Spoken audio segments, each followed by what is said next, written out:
नमस्कार, नेपाल वर्ल्ड टेलिभिजनको समाचारमा यहाँहरूलाई स्वागत छ। म राम रुवाली। अब समाचार सुरु गरौँ प्रमुख हेडलाइन्सहरूबाट।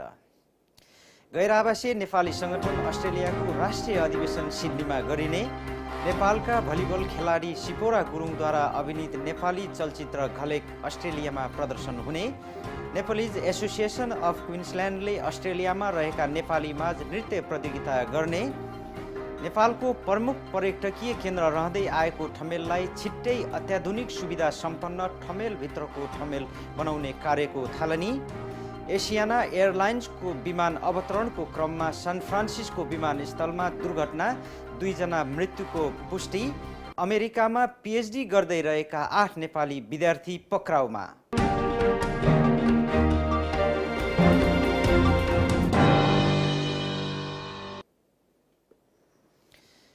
अब समाचार विस्तारमा। गैर आवासीय नेपाली संगठन एनआरएनए अस्ट्रेलियाको विभिन्न राज्यहरूको चुनावी परिणाम, राज्य परिषद र राष्ट्रिय परिषदको निर्वाचन पश्चात जुलाई 13 शनिबारका दिन सिडनीमा 5औं राष्ट्रिय अधिवेशनको आयोजना हुने भएको छ। अधिवेशनले राष्ट्रिय अध्यक्ष लगायतका अन्य पदाधिकारीहरूको चयनको निमित्त चुनाव र आगामी 2 वर्षको लागि गैर आवासीय नेपाली संगठन अस्ट्रेलियाको कार्ययोजना तय गर्नेछ। अधिवेशनका लागि अस्ट्रेलियाका सबै राज्यहरूबाट प्रतिनिधिहरू र पर्यवेक्षकहरू सिडनीमा जम्मा हुने भएका छन्। यो अधिवेशनको कार्यक्रम ग्रान्डभिलको रोयल फङ्सन सेन्टरमा हुन लागेको कुरा एनआरएनए अस्ट्रेलियाले जनाएको छ।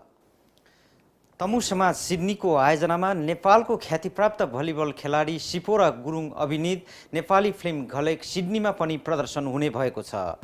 दोस्रो विश्वयुद्धमा ब्रिटिस सरकारको तर्फबाट बर्मामा अर्थात् म्यानमारमा लडेर बर्मामै बसेका नेपाली र नेपालमै रहेका नेपालीहरू बीचको सम्बन्धको कथामा आधारित यो चलचित्र निकै स्तरीय बनेको निर्माण पक्षको दाबी छ। बर्मेली युवतीको भूमिकामा आबद्ध सिपोरा गुरुङ र नेपाली युवक बीचको प्रेम सम्बन्ध चलचित्रको अर्को रोमान्टिक पक्ष रहेको छ। पोखराको रमणीय स्थल अनि गुरुङ समुदायको उद्गम स्थलकै सेरोफेरोमा छायाङ्कन गरिएको यो चलचित्र भकारी फिल्म्सको ब्यानरमा निर्माण गरिएको हो। जुलाई 13 शनिबारका दिन हर्सभिलको सिभिक थिएटरमा 4:30 बजेदेखि प्रदर्शन हुने यो चलचित्र हेर्न प्रवेश शुल्क $20 राखिएको छ। सो चलचित्रको प्रदर्शनीमा सहभागी हुन नेपालबाट कलाकारहरू सिपोरा गुरुङ र माया गुरुङ पनि अस्ट्रेलिया आउँदैछन्। नेपालिज एसोसिएसन अफ क्विन्सल्यान्डको आयोजनामा अस्ट्रेलिया र न्युजिल्यान्डमा बसोबास गर्ने नेपाली माझ नृत्य प्रतियोगिता हुने भएको छ। गैर आवासीय नेपाली सङ्घ अस्ट्रेलिया र स्थानीय सामुदायिक संस्थाहरूको सहकार्यमा आउने सेप्टेम्बर 28 शनिबार ब्रिस्बेन सिटी हलमा यो प्रतियोगिता हुन लागेको हो। प्रतियोगितामा सहभागी हुन यही जुलाई 1 देखि नाम दर्ता सुरु भएको छ। नृत्य प्रतियोगिताको कार्यक्रम तालिका अनुसार जुलाई 31 सम्मको नाम दर्ता अन्तिम मिति तोकिएको छ। अगस्त 15 मा अडिसन र अडिसनको नतिजा प्रकाशन हुनेछ भने अगस्त 25 मा प्रतियोगीहरूको अन्तिम नामावली प्रकाशन गरिनेछ।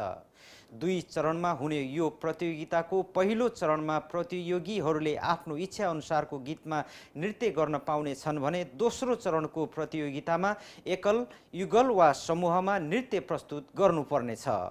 पहिलो हुनेले एकल, युगल र सामूहिक नृत्यमा क्रमशः $800, $1200 र $1600 पुरस्कार पाउनेछन् भने दोस्रो हुने उपविजेतालाई $400, $600 र $800 नगद पुरस्कारको व्यवस्था गरिएको छ। प्रवासमा नेपाली कला संस्कृति र परम्परालाई जोगाइराख्न अनि स्थानीय प्रतिभाहरूलाई चिनाउन र हौसला बढाउन ब्रिस्बेनमा रहेको यो संस्थाले प्रत्येक 2 वर्षमा नेपाली माझ नृत्य प्रतियोगिता गर्दै आइरहेको छ।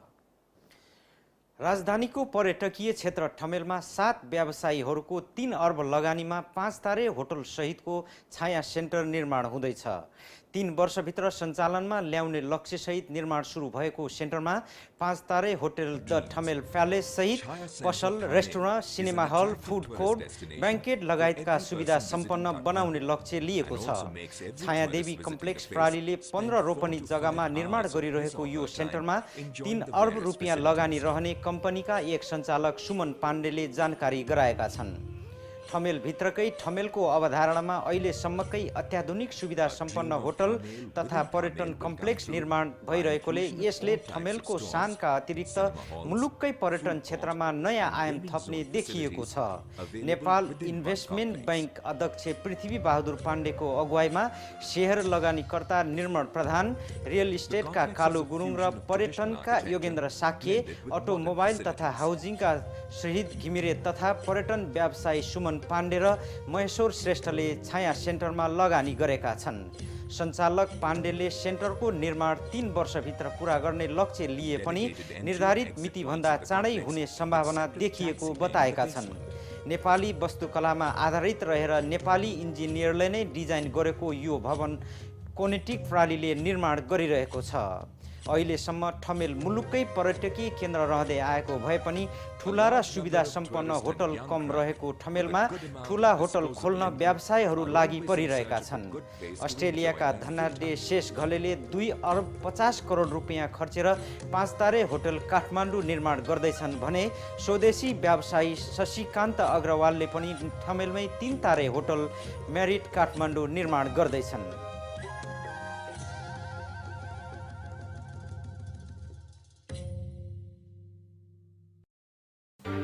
TQM Nepal, or marketplace for vehicles. Yes, TQM International is one of the most experienced and established license holder, traders and markets of new and used automobiles, machines and equipment in Nepal. Yes, we have started car rental services that is special for INGOs, tourists, projects, VIPs and diplomats. Yes, you will be received at Kathmandu Airport or you can book online. And for NRNs, it's 10% discount. Yes, it's 10% discount.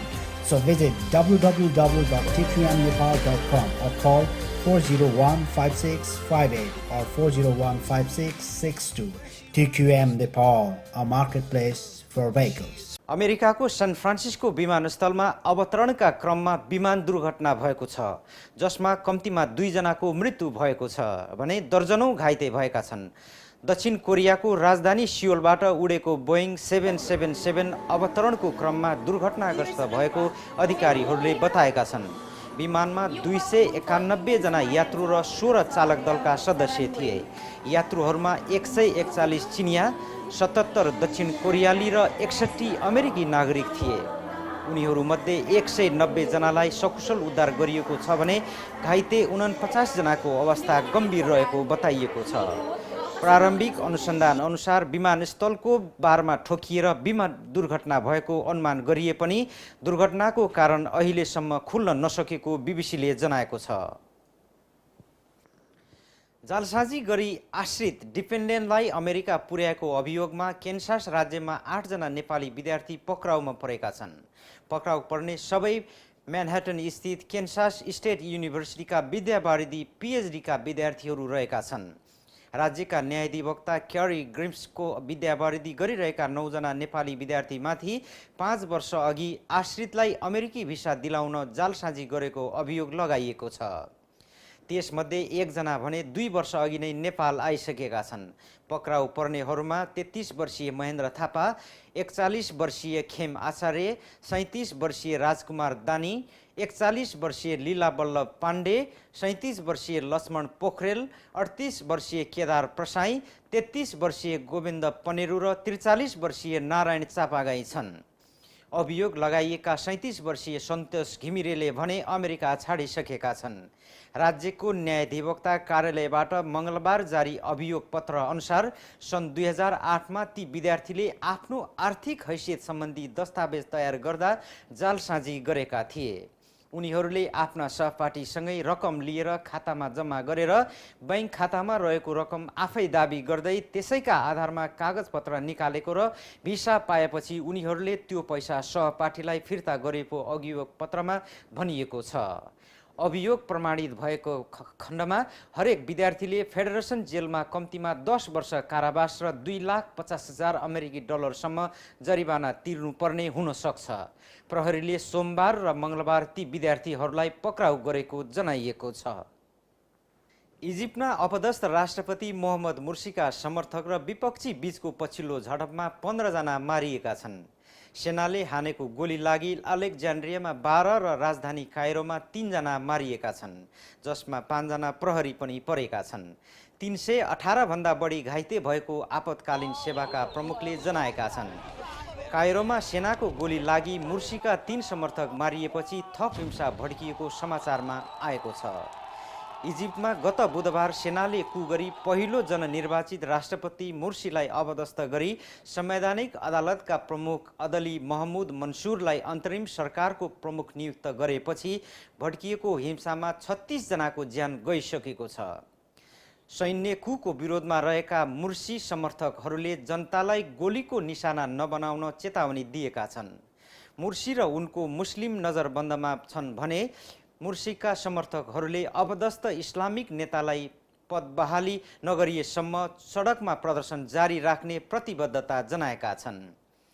इजिप्टमा पहिलो पटक प्रजातान्त्रिक रूपमा निर्वाचित नेता मुर्सीलाई सेनाले हटाएको 3 दिनपछि इजिप्टमा गम्भीर विभाजन देखिएको र यसले मुलुकलाई थप द्वन्द्व र अपदस्थतर्फ दोहोर्याउने सङ्केत गरेको छ।